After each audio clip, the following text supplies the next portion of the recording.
Les 12e assises des déchets se tiennent à Nantes jusqu'à demain. Une série d'ateliers et de conférences destinés aux professionnels ont lieu.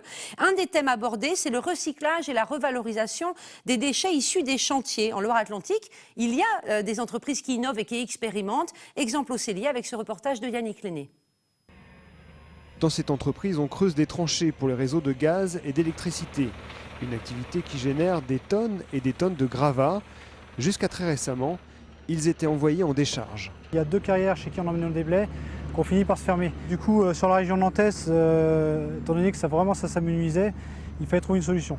La solution, c'est cette machine. Depuis avril, elle marche à plein régime, 20 000 tonnes de déchets recyclés. La chargeuse récupère le tout venant, donc issu de tous nos chantiers et toutes les tranchées.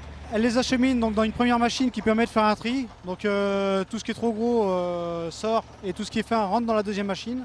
Ensuite, en sortie de machine, on en associe une troisième, donc qui est un crible. C'est un tamis qui permet d'avoir une granulométrie qui permet de réutiliser les déblais sur nos tranchées. Si aujourd'hui on traite 20 000 tonnes, on estime que 20 000 tonnes vont retourner soit dans les tranchées, soit sur de la plateforme préalable à la réalisation d'enrobés. Et ces 20 000 tonnes-là, on n'aura pas à les acheter en carrière. Et ne plus aller dans les carrières, c'est autant de camions en moins sur les routes. La PME du Célier a investi 350 000 € dans cette machine qui intéresse aujourd'hui d'autres entreprises du BTP.